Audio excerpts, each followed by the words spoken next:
that in actual fact everything is precisely laid out down to the measurements, and that they were not sort of put anywhere that looked good. I also found getting real life dimensions onto a computer screen very hard. Whether Quark Express truly made this easy, I found it amazing and can see myself using it many more times in the future. Another software that I used within my project was Cam Studio. Although I didn't really need to use this software much, when I did, the simplicity and effectiveness of it was amazing. It allows you to record your computer screen. This was very helpful for showing evidence of me making my music magazine. The main Cam Studio video idea was of my prelim making, which can be now found on my blog. Finally, I use software such as Windows Movie Maker 2.6 for editing my videos. This was greatly beneficial for my appendix videos, as I needed to produce videos for certain ones. An example where Windows Movie Maker is used would be my appendix 1 and 3, and of course this video here. I can do things like write hello on my screen. Not only did I learn new software skills, I also learned how hardware skills such as cameras, video recording and audio recording devices.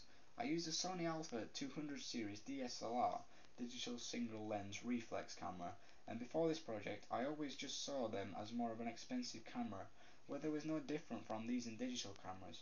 I learned all about how to correctly use aperture, shutter speed, ISO, composition, zoom and focus. Here, I could also put my media theory knowledge to the test by using the rule of thirds, software such as video recorder and audio recorders were very helpful, and things such as my appendixes. In conclusion, I found that overall, when I look back, I have learned a lot of new technologies, and my knowledge of these technologies has greatly improved. Question 7. Looking back at your preliminary task, what would you feel you have learned in the progression from it to the full product? Looking back at my prelim task, I have personally noticed that I have become more aware of the codes and conventions of music magazines, and all the genres.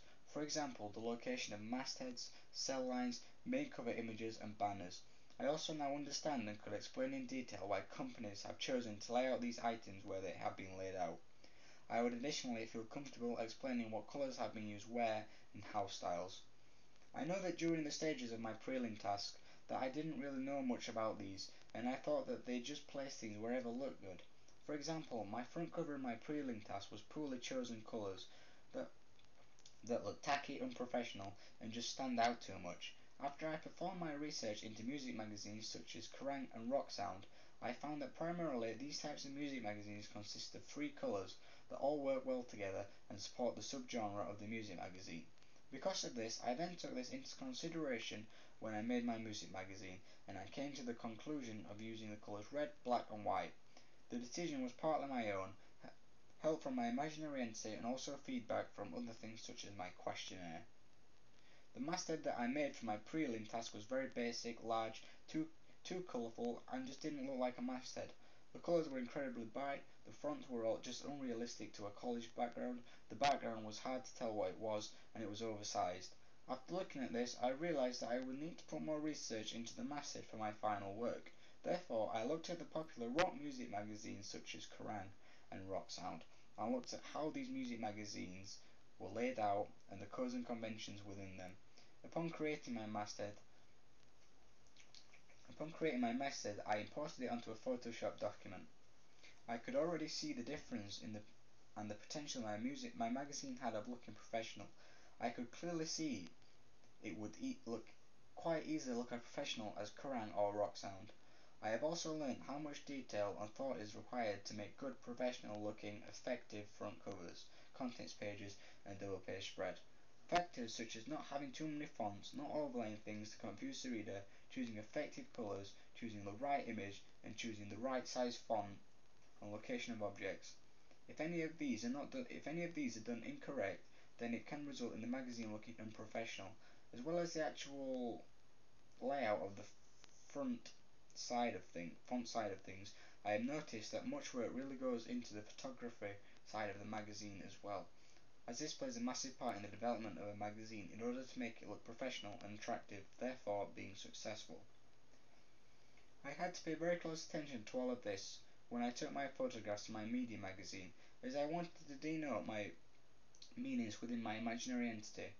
For example, the image that I used for my prelim task main cover image was just an on-the-spot decision and photograph on a digital camera of a student. I didn't put much thought into it, and just wanted to get it done, as I didn't think there was anything more to it. Shortly after my research, I noticed what really goes into the photography side of things.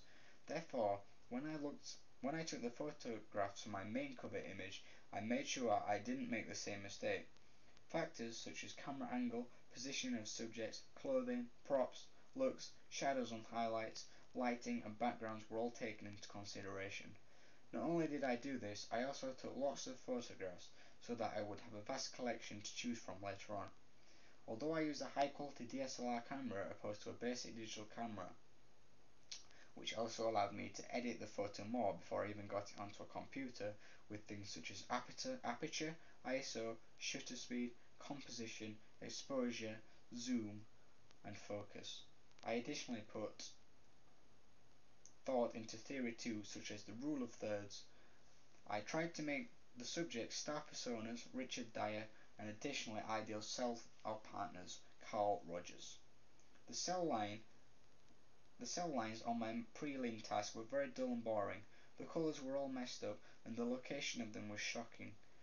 They were covering the main cover image, and they were far too large, almost larger than the masthead. During the development of my pickup magazine, I made my cell lines smaller, more to the point, and located them down the left and right sides of my magazine, which I found to be the most common place from my research. I think that by doing this, it has provided me with effective, non-obscuring cell lines that still attract the attention of the audience. I try not to use too many cell lines as it would make the magazine front cover look cluttered, driving people away from my magazine. I made sure that all of the fonts and text on my magazine front cover were all easy to read, yet still followed my house style. From my research, I noticed that the main fonts used were in block capital letters, stood out, and were spaced quite close together. For example, a font such as Impact. Therefore, when I made all my fonts, I tried to stick to the general rule. However, obviously, I wanted my mastered font different, as then it would be unique, stand out on the shelf from other existing magazines, and attract readers towards it. So that's my appendix, that's my evaluation finished. That's in fact my AS Media Studies coursework finished. Thank you for watching everything. Thank you for reading my blog. Thank you for taking the time to mark my blog. Hopefully everything will have gone alright and I've got everything in there. I really have put a lot of effort into this. And all the way from the first day, I've thoroughly enjoyed it. I've learnt lots, and again, I'd just like to thank you for reading my blog and taking the time. Thanks a lot. Take care. My name's Sam Birtles.